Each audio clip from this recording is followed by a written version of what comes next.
Welcome, everyone. I'm John Ryan, and you are watching the NBA Triple Double powered by SportsMemo TV.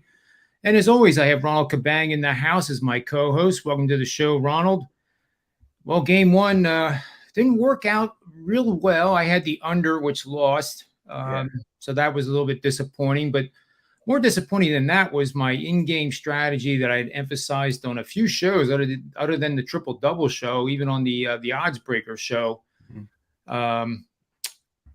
Talking about if the Celtics were leading at the half, then you definitely hammered the Warriors going into the second half for the full game, and that clearly did not work. However, they were up 14 going into the fourth quarter, and I felt pretty smart going to actually end the game 15 minutes or 12 minutes later, really feeling pretty stupid.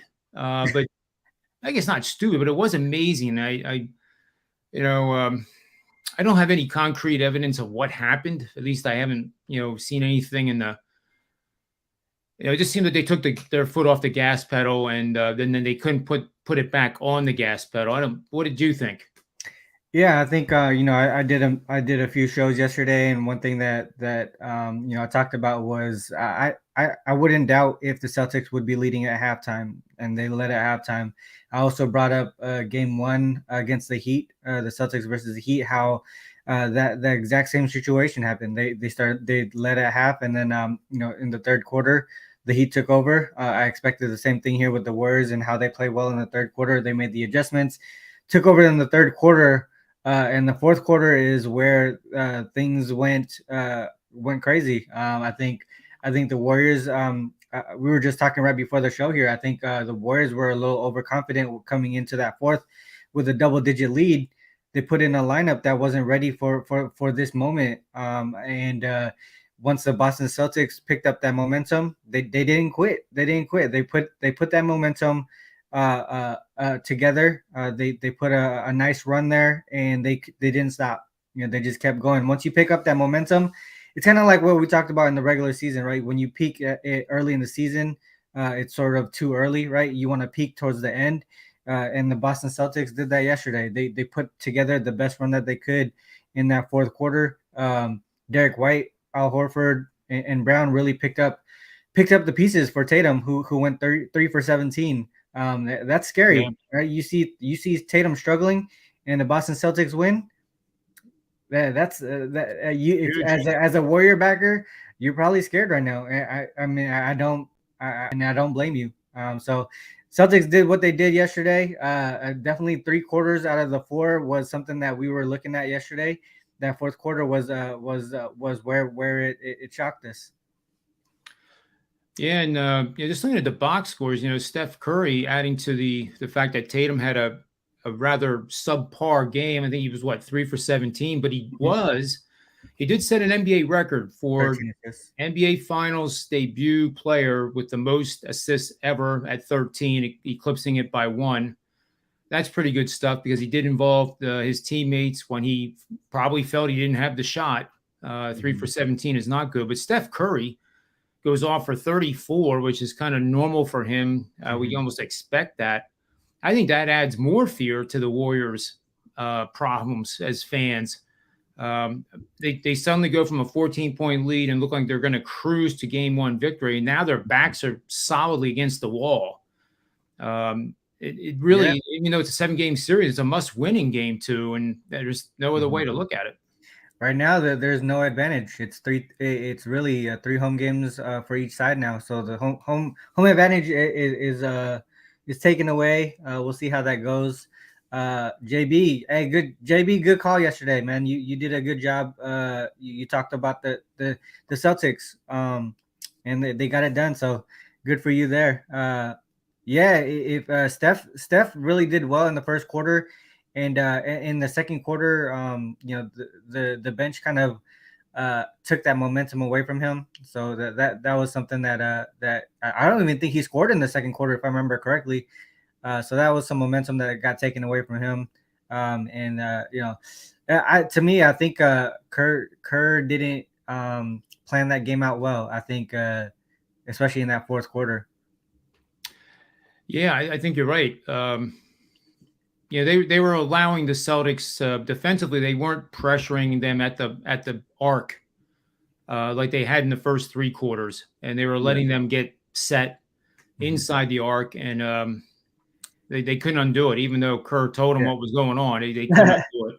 I think also credit to the Celtics for how they adjusted defensively as well. Because they stopped doing the drop coverage, they started switching on the screens, and that kind of made a big difference towards the second half of the season.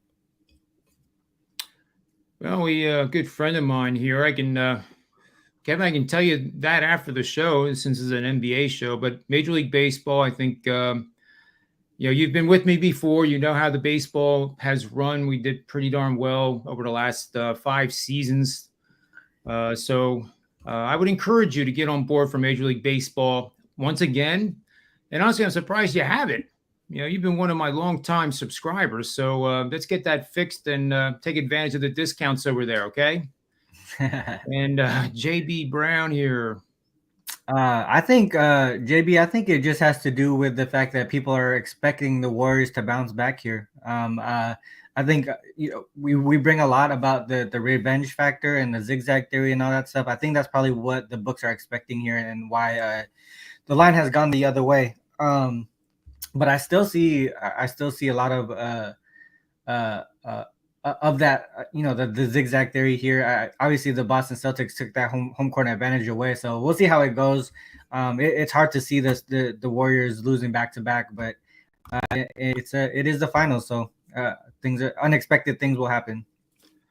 And the other thing we talked about too is 75% of the bets in terms of ticket numbers were on the Warriors, and 76% of the money. Mm-hmm. That meant pretty much the pros and the Joes, as they call it, were on the Warriors, and that's excessive. We see this in the financial markets too.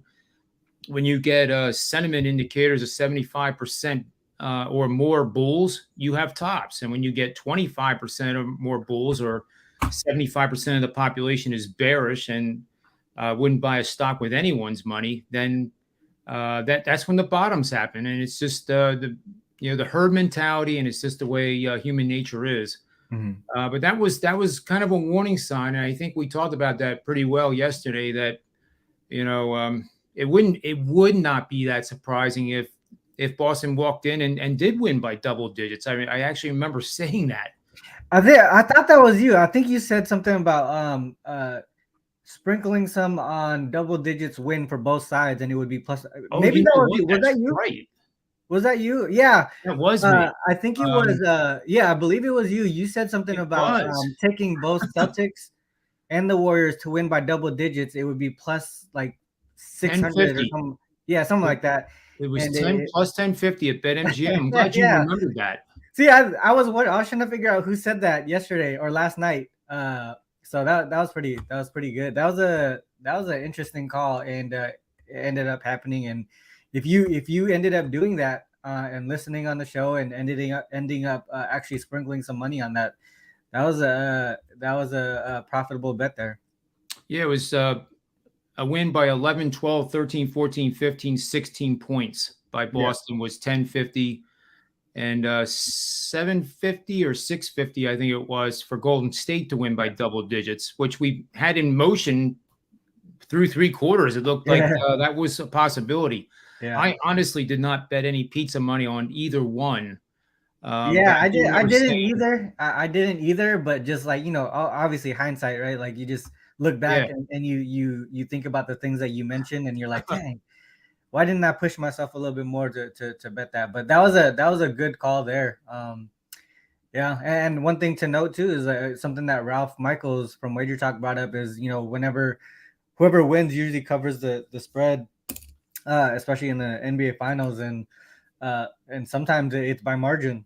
So yeah, and that's so true. It's like that's evident in the NFL playoffs as well. You pick the winner of the game. Monday Night Football, that's another one. You pick the winner, and you're probably covering the spread at a pretty high percentage. Yeah, and it's not always the favorite, and it's not always the home favorite. But speaking of that, we had a 17-2 situation now that is 17-3, and I do remember saying that I don't want to be stupid here and be that number 3. I remember saying that yesterday. Yeah, I remember that. But I was on the under, which did lose, Yeah. and still hitting in the mid 70s with NBA totals for the season. So it's not the end of the world, but you get to the point where you don't want to lose plays. Period. You can't just like shrug it off and say, all right, well, yeah, it's really tough here in the finals when you only have one game at a time and you're looking at two teams here. You had the whole regular season to make all the bankroll that you had, and I think one thing that obviously in the finals you have your fans, you have people who are cheering for a specific team here. As long as things don't get too personal, I think it's all fun here. But the regular season's where we made all our money, and right. in the finals here, it's one game at a time, right? You don't want to put all that money that you just won in the regular season on these games. So take these games just as seriously as you did throughout the whole year, and not go too overboard because. Obviously, so if yesterday I had a good, strong feeling on the Warriors, it ended up losing, but I had the mindset to do the regular size bet. I'm not, just because it's the NBA Finals, I'm not putting 10 times the amount that I normally do. So it's just being smart here and to close out the regular season, to close out the NBA season. Whether you win or lose, as long as you were with us throughout the regular season, you're up. You're up. That's all I can say. Good question. Yeah. Especially if you were an all access client, because we both did well. And, even with the loss yesterday, it's still 69% over the last 48 NBA releases during the playoffs and the end of the regular season. So I can't complain about that at all. But it's never fun when you lose a play. And, the under, that was looking half decent too. I knew it was going to be close, but then things just got wacky, and you can't predict that, and that's why we don't hit 80% winners. Mitch brought up that first half Boston, and then the full game on Golden State. It was looking really good. It was, it was looking really good at plus 550. That was pretty solid. But yeah, it ended up not happening, but it was fun to watch. I think this is just a fun series. I mean, going back to that bankroll management stuff, obviously with this being the way it is, you can see some of the stuff that I put out on Twitter. I'm happy either way, because I know at the end of the day, this NBA season has been profitable for me, even if I lose out. But to me, I still have a ways to go to figure out. Man, that Celtics fourth quarter got me scared, but I'm still backing the Warriors here to try and win it out. I'm with Ski Profit. Me and Ski is on the Warriors here.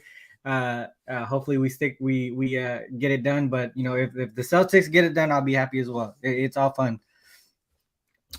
Yeah, it's and this was one that we mentioned yesterday too with Mitch. Taking our advice, which is always. I would think that's a good thing. And it was plus 550, Boston at the half leading. Golden State wins the game. And that clearly at 550 was looking like money in the bank. But they do play 48 minutes, and that's sometimes that is a problem. Sometimes it actually helps us with wins. So, we move on to game 2. I did notice this on the odds. Curry was minus 110 for the MVP. Now, he scored 34 points, and if they would come back and win the series, I think he's the guy that's really standing out now for the Warriors, and he's plus 180 suddenly. Jason Tatum is the MVP. Who's plus 180? Sorry, I missed that.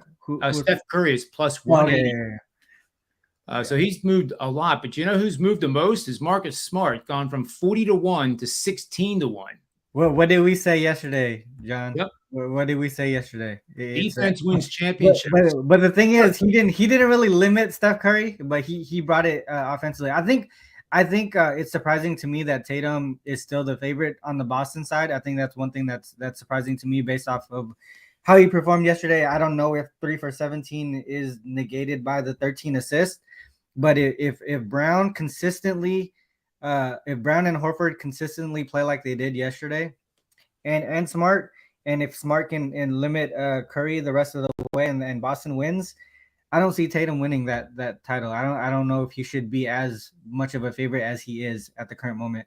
I could see if Brown could go through the whole series consistently offensively like that, and limit guys like Thompson and Poole defensively, he has a good chance of doing it. Horford, he's been a big piece of this too. But I think I do like Brown's chances if Celtics win. If Celtics end up winning the championship, Yeah. Brown has the ability to do that. I think he has one. Both of those guys have one game up on Tatum.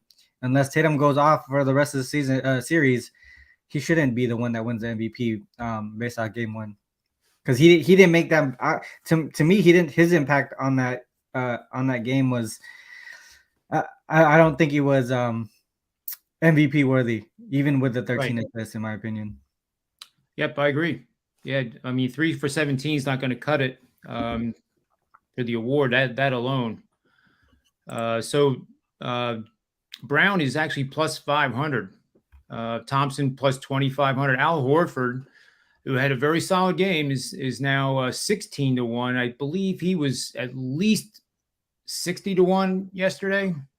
Oh yeah, he was way up there, and the aged veteran here, that would be probably the oldest MVP in the history of the playoffs, I would have to think.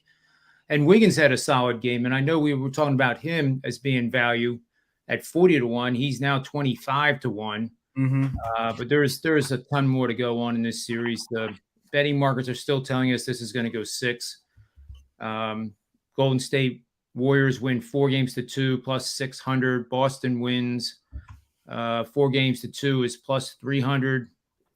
That's not a bad bet right there. There's $10 on each one of those because you had mentioned only 25% of the NBA Finals actually go 7 games. Yep. And I don't think this is going to be 4-0 sweep either. I mean, that's a dreadful way to lose. There are some points here I wanted to mention, though. Speaking of revenge, Kerr is 51-29 straight up, 50-30 against the spread. That's 63% when playing with double revenge, 2 straight losses versus the same opponent as the coach of the Warriors. So back in March, they lost to Boston at home as a home favorite. I think it was like 2 points or so. They weren't at full strength then, but still, it was a loss, and it was a home loss. And now they lost at home again. That's 2 consecutive, so that's in motion. And check this one out. 18-1 is Kerr, and 18-1 against the spread. That's 95%. Revenging 2 consecutive straight-up losses to an opponent installed as a favorite as the coach of the Warriors. Golden State is 15-2. And 11-6 against the spread, 65% in home games after playing 2 consecutive home games over the last 2 seasons. So this would be their third. The one problem is Kerr is 13-18 in home games against the Atlantic Division opponents, which I thought was rather amazing. Boston's head coach is 6-9 straight up, and 5-10 against the spread after covering the spread in 4 of their last 5 games. So there's plus and minuses here going into Sunday's game too. But I do have a chart to show quick before we sign off here with our show. And that is this one right here. So this is Steve Kerr versus divisional foes. And of course, what I just said is the Atlantic Division. And you can see there 31-52 against the spread is not good money, folks. And he's 54-30 straight up. Not many of those games were games where it was minus 2.5, where you could consider betting the money line as an option. And in fact, 54-30 ends up losing money because of the money line being so inflated in those matchups. But it is interesting. In the Northwest, he does pounds. The Southwest is great. Literally, if you, in hindsight, and I wouldn't recommend doing this going forward, and I know you would agree, you don't simply bet the Warriors every time they're playing an opponent out of the divisions that are not in the Atlantic or not in the Southeast. Yeah, because those are his 2 worst. But what do you think of this, and why do you think the Atlantic Division stands out? I think they're just a deep division. Throughout the years, and Boston has always been a good team. in my opinion. So I mean, it makes sense. It makes sense. A lot of these divisions make sense based off of which teams are in there. Um, so yeah, I don't have too much to add to that, but that's my take on it. And I think you're right, and I think there might be a little bit of a statistical anomaly with it. Um, yeah, you certainly don't want to rely on this for betting purposes. No. It would be actually interesting if maybe I can run this and we'll see what it is on Monday's show. How Kerr does after a loss against an Atlantic Division foe, and then playing an Atlantic Division foe again in consecutive games, which I'm sure has happened probably more times than I believe it would happen. I would think out of those 83 games or 84 games, half of those could easily be back to back against the Atlantic Division because of the travel. Once they travel to play the Knicks, they probably play the Sixers, and it's a road trip through the Atlantic Division. So that would be interesting to do, I guess. Mm-hmm. But I think it's kind of like I know in baseball, and this is an NBA show, but the Pittsburgh Pirates took they took a 3-game series from the Dodgers. the Dodgers, yeah. Right. So if you figure you take out Milwaukee in Pittsburgh's record, they're 500. So they've 0-6 against Milwaukee, but everybody else they're 500. So Mm-hmm. that's something where it's kind of meaningless in terms of betting, because I mean you're not going to bet the Pirates in games that they're not playing Milwaukee. Mm-hmm. And I think there's a similar thing here, but that Atlantic Division is more physical, I think, too. And yeah, definitely defensively, yeah, 100%. Yeah. So maybe that is it. And we are talking about the best defensive team in terms of efficiency this year in the Celtics. So maybe there is something to it. But we'll dig more on that one. And one thing to note too, I know we just just trying to be a devil's advocate here. We talked about a lot of the trends towards the Warriors side. I was just kind of, especially with the revenge factor, right? I think one thing that I was looking at in this series specifically was I thought the Warriors were going to win game 1. Then I was going to look towards the Celtics game 2. The whole revenge factor there and how well they do in those spots. I wanted to see how well, because we just talked about how well Warriors do in revenge spots here. I wanted to see how well the Celtics do against teams that they already beat in the previous matchup. That are a winning team, and also when they're the road dog in the situation. They're actually 6-0 against the spread in this situation. wow, That includes 4 games here in the current playoffs.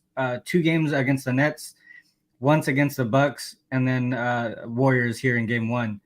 Because that one, the game 1 is kind of iffy just because it kind of goes back to the game in March. But that March game was a little complicated because they didn't have the same roster makeup. But that does it is part of this query that I was looking at. So there's some stuff that point towards the Celtics here. This is a one that I'm gonna look a lot deeper into. It's not just because Warriors lost game 1, I'm automatically going to the Warriors for game 2, but like I said in the beginning, I'm taking it one game at a time. I'm not looking at the full series here. So we'll see how it goes. I don't know which way I'm betting it on Sunday, but I'm gonna look a lot deeper into this. I haven't even run my models yet to even have a lean on anything right now. But I think margin of victory is probably going to be not between 11 and 16 back-to-back games for either one of those teams. I think we got lucky on that one. It's either to me, the way that I see it is if the Celtics, I don't know if the Celtics are going to win again, but if they do, it'll probably be tight. But if the Warriors win, it'll probably be a blowout. Yeah. Yep. And to the point of the chat room here, that the Celtics accomplished their goal of getting one of the 2 games. And there is that tendency in the playoffs that teams are satisfied, as he says, Carolina Capper there. Mm-hmm. And that is something. And it's very hard to quantify that. It's impossible to quantify it, actually, what that means going into game 2. Mm-hmm. And just adding 2 more things here on supporting Boston is they've been great on the road against good 3-point shooting teams this year. 11-2 against the spread against teams that they played in the second half of the season in playoffs that are making 36% or more of their 3-point shots, what the Warriors are. They're also 20-8 when playing only their second game in 5 days this season. 20 and Golden State, to add fuel to that fire, 27-8, revenging 2 consecutive straight up losses as a favorite, going all the way back to 1996. And lastly, in home, they are 23-9 in home games after 1 or more losses, just straight up losses in games played over the last 2 seasons. So Kerr does bounce back, but this isn't a regular season game. Yeah. When Boston is playing with all the confidence in the world right now, Mm-hmm. this is difficult. We talked about it yesterday. Warriors have been strong at home throughout the playoffs, and the Celtics were strong on the road throughout the playoffs. And one thing was going to end, like one of those trends was going to end, and it was the Warriors losing at home. But it's really hard to see them losing 2 in a row at home. It's tough. Mitch, you bring up a good point for JB Brown, and obviously, with all due respect, I would I think that the way it will go, if anybody's complacent, it would be the Celtics. If just because they got what they wanted out there, they got the 1 win, and that's what you want as a team that doesn't have home court advantage. So yeah, the motivation has switched over towards the Golden State side. And it's desperation now. Yeah, it is truly desperation. You cannot go down 0-2 and then expect to go to the Garden and win the next 2. It has happened. But it hasn't happened in the NBA Finals. Let's put it that way. Remember, this is only the 3rd time in the last 20 NBA Finals that the home team lost Game 1. Mm-hmm. So we don't even have a strong sample size to tell us what happens in Game 2 when the home team loses Game 1. It's meaningless. It's actually 1-0-1 against the spread, and 1-1 straight up. So there's nothing there. I mean, it's not even enough games to even be meaningful at this point. But I guess that we'll call it a day here for the show. Obviously, we're going to be back on Monday at 12:30 Eastern Standard Time for another edition of the NBA Triple Double. Do you have anything going on at SportsMemo today other than the NBA? Yeah, I'm likely going to have like I said yesterday, I'm on a losing streak in the WNBA, but I'm gonna keep at it. I'm still up on the season, so to me, I started out the season on like a 70% run. Lost the last 5, I believe, in the WNBA, so it's gonna turn around soon. Some unlucky bounces. Some of these losses were by a point or 2, so it's gonna turn around here. But I'm gonna have 2 WNBA plays today. And then I think 1 MLB play. So we'll see how it goes today. Hopefully we bounce back strong after these the last couple of days. Good stuff. I have a 3-pack of MLB up right now for just $19. That's $16 off the regular $35 price. And of course, for both of us, you can get us each 30 days at $7 per day. That's $210. All access, all sports. And that means all sports. It's NHL, NBA, WNBA, PGA, anything that is happening, Major League Baseball. You get it all, and you get it instantaneously as soon as we load up a play on the site. You get an email within seconds, and it guarantees you'll never miss a play. And you'll not have to think, oh, gee, it's 4 o'clock. I better go check SportsMemo, see what they have. Because there are days where Ronald and I are the type of cappers where we might have plays up in the morning. Mm-hmm. We have plays early afternoon, but we also might have plays coming out at 5 o'clock because of breaking news. So it's much better to get the subscription. It costs you, $7 a day, for goodness sake. It doesn't get any better than this. It really doesn't. Especially lately in the WNBA, a lot of the player statuses don't come out on the sites that I normally use, like RotoWire and stuff. And so those things don't come out until like later in the day. Shout out to JB. I'm looking at that sky too, looking at them early. So we'll see how that goes today. But yeah, I'm really excited for the rest of this NBA playoff, the NBA series. This is going to be a good game. Like I said yesterday, the line is telling us that these two teams are very, very evenly matched. If this was on a neutral court, it would be basically a pick'em, pretty much at a pick'em. So I'm excited for this series to come to. We'll see how it goes. I'm just excited for it. This is one of my my favorite series so far in the Well, last one few thing years. for sure, we are going to have a lot to talk about at 12:30 Eastern Standard Time on Monday. Yes, we will. We'll have tons of information available for our viewers. So, we look forward to having you watch our show again for sure. Ronald, thanks for your time today and Friday afternoon here in the East Coast. And until Monday, especially with the weekend, I won't be able to tell you this other than now. Bet with your heads, not over it. May all the wins be yours. We appreciate you watching and keep that chat room rolling for us.